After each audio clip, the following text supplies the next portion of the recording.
İkiüzlük, riyakarlıq, özünüzü gözə çəkmək, fəxr satmaq, cah-cəlal dalınca olmaq, tərif təmcid dalınca olmaq.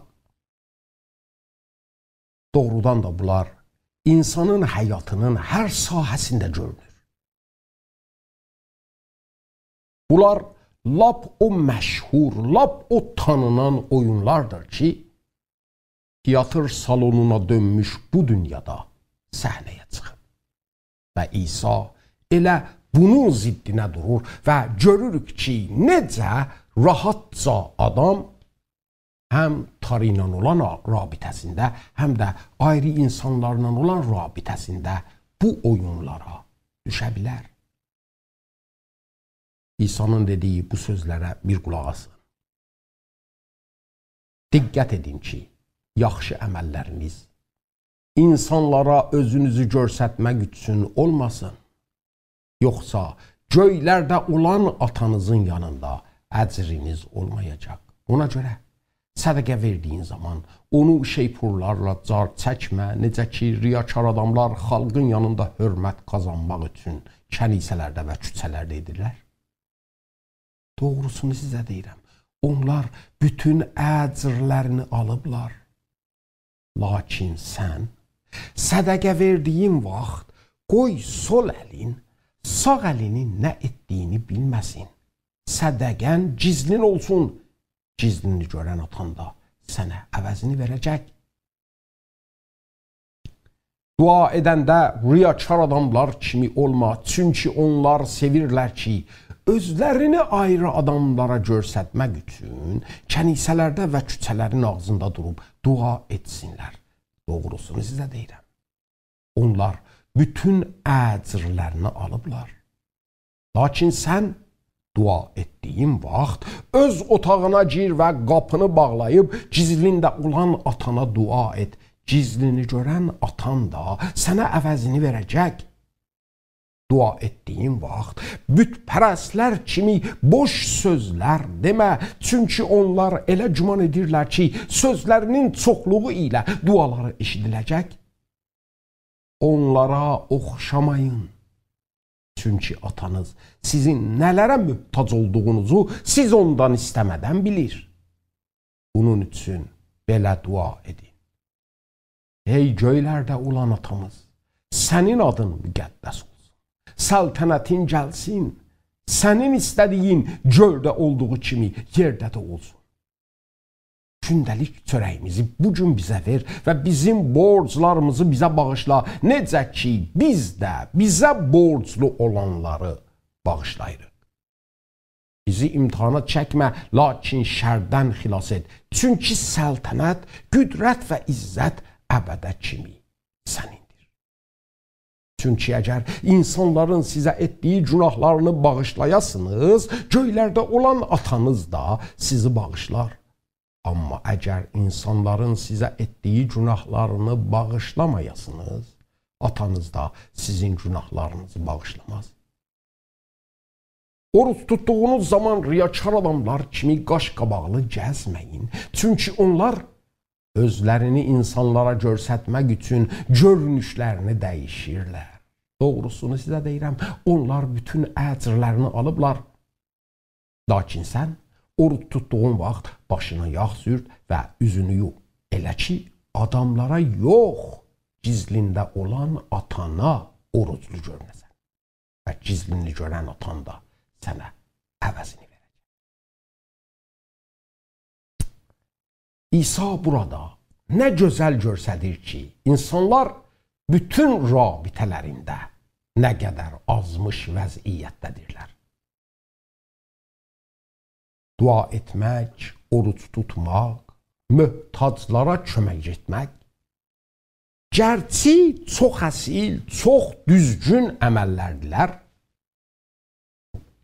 Dua, baxın, Tanrının xidmətində təqdim olunur. Sədəqə, başqa insanların xidmətində.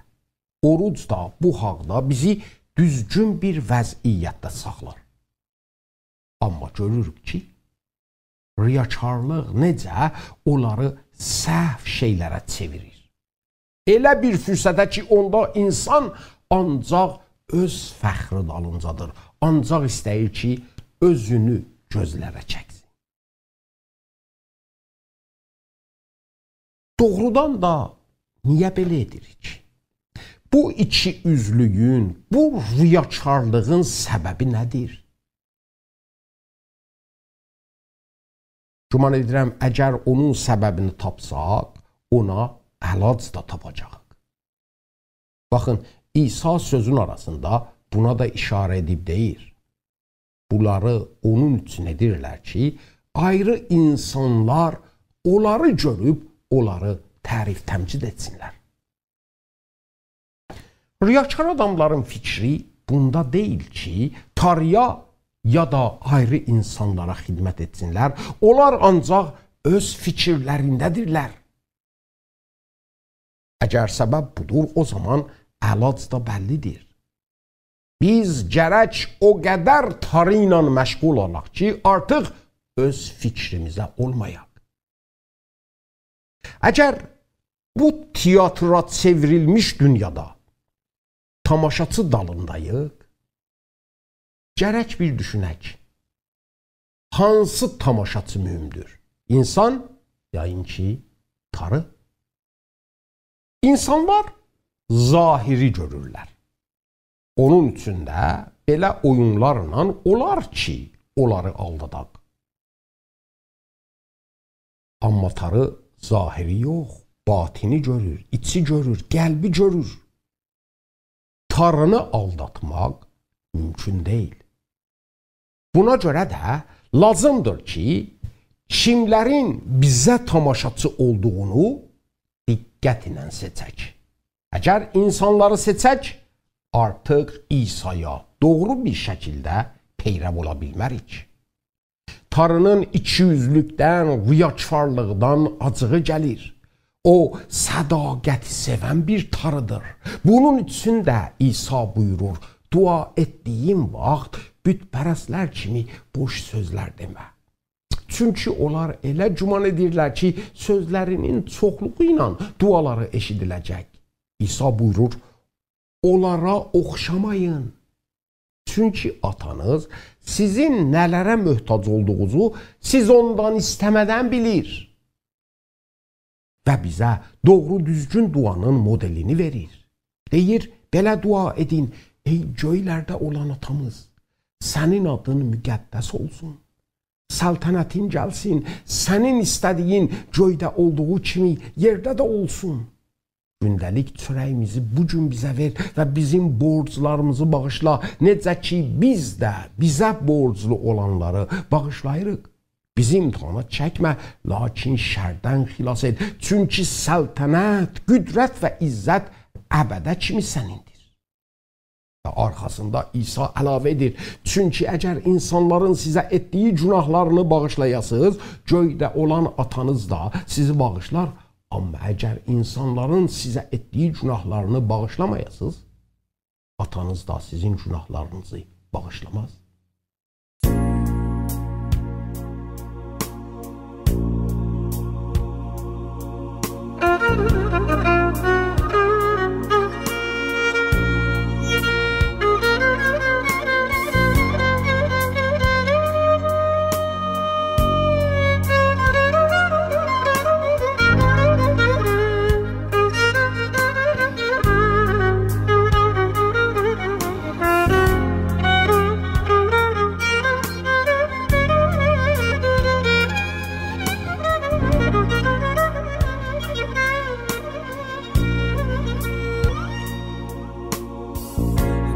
İçirtdi dünya mənə Allahım, kədər verdi qəlbimə Allahım,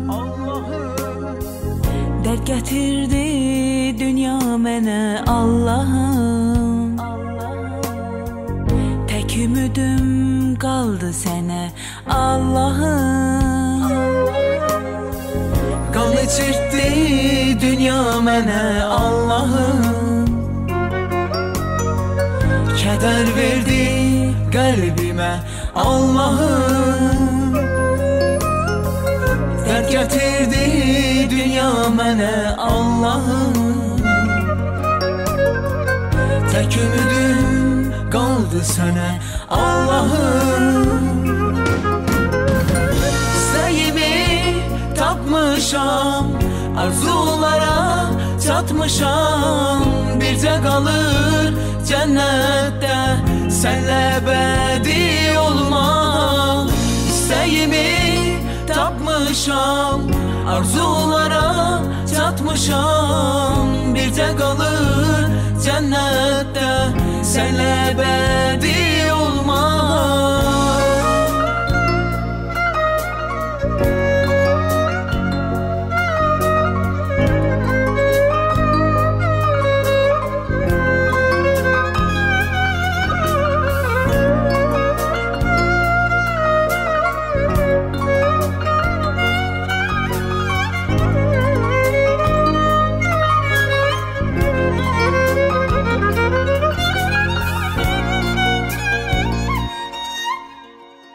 Mən ağladım, dünya güldü Allahım. Arzularım bir an öldü Allahım. Gözüm yalnız səni gördü Allahım. Ruhum canım sənə döndü Allahım. Yandı bağrım, döndü külə Allahım. Zülm eylədi dünya mənə Allahım.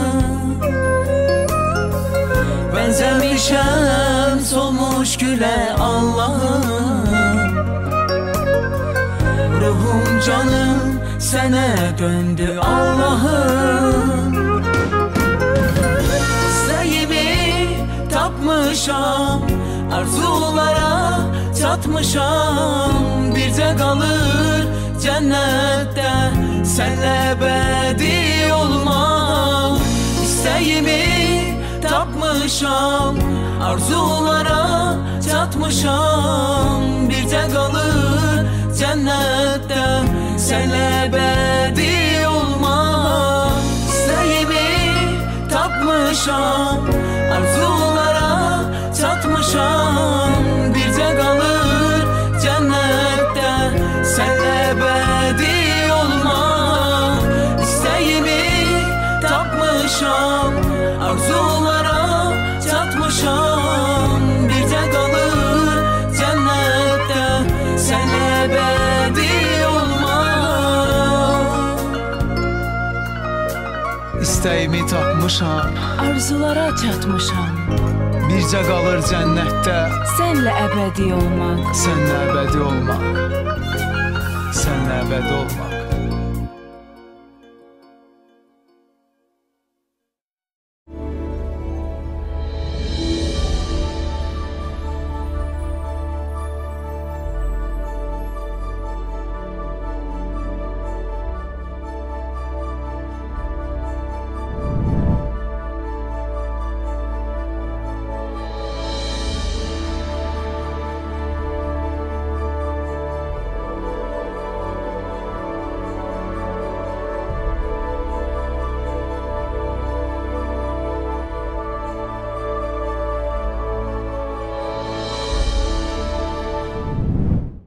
Baxın, nə fəqət duamızın amacı gərək düzgün olsun, mahiyyətində də gərək düzgün olsun.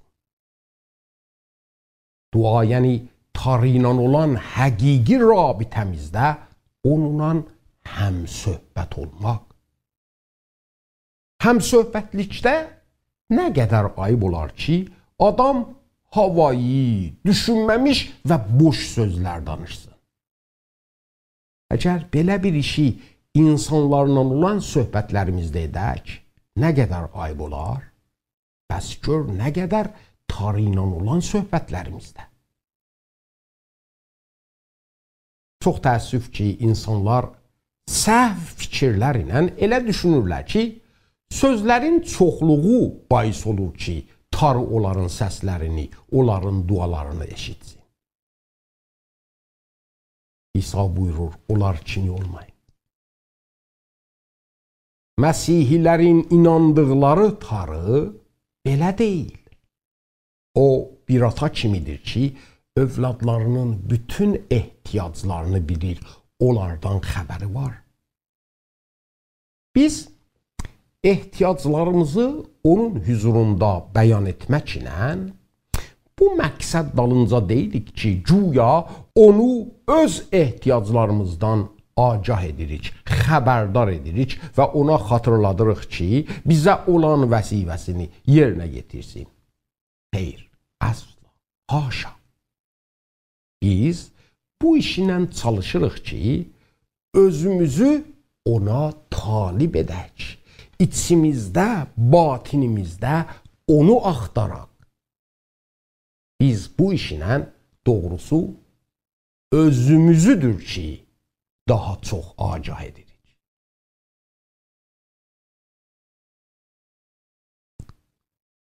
İsa duaya durduğumuz zaman bizdən istəyir ki, bu həmsöhbətlikdə dediyimiz sözlər ancaq dodaqlarımızın sözləri yox, fikrimizin və qəlbimizin söhbətidir doğrusu. Buna görə də bu halda bizə bir nümunə, bir olğu verir. Baxın, Məsih bu duanı verd kimi bizə vermədi.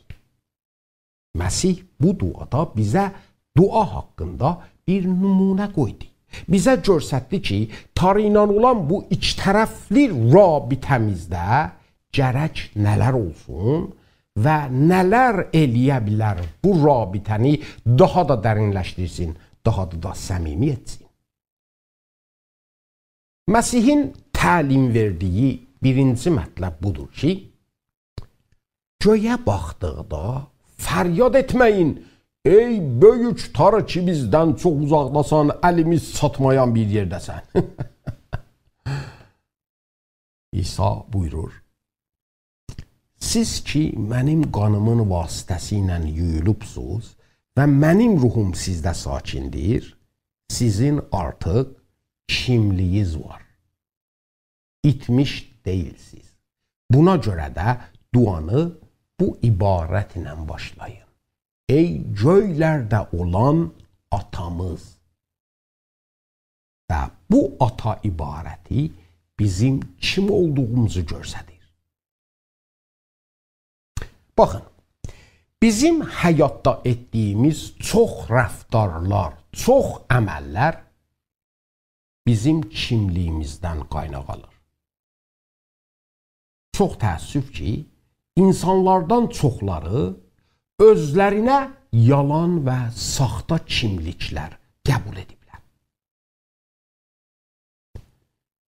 Əgər dəlixanaya bir baxasınız, orada adamlar görəcəksiniz ki, güman etdiyi kimliklərinə görə rəftar və əməl edirlər. Biri özünü, məsələn, Napoleon Bonaparte düşünür, onun kimi də rəftar edib, onun kimi də fərman verir. Əlbəttə ki, biz bunların saxta olduğunu bilirik. Buna görə də belə adamlara ciddi gözünə baxmırıq. Amma onların özləri bu kimliyin doğru olduğunu nəinki inanırlar, ciddi bir şəkildə də bu kimliyi yaşayırlar. Bizim həyatımızda da çox kimliklər var ki, biz onların saxta olduğunu nə deyim ki, bilmirik. Və rahatca propagand, təbliğ və belə şeylər vəsiləsi ilə onları özümüzə alıb elə də rəftar edirik. Bu kimliklərin saxta olduğu üçün az bir zaman ərzində depresyon tuturuq, ümidlərimiz əldən gedir.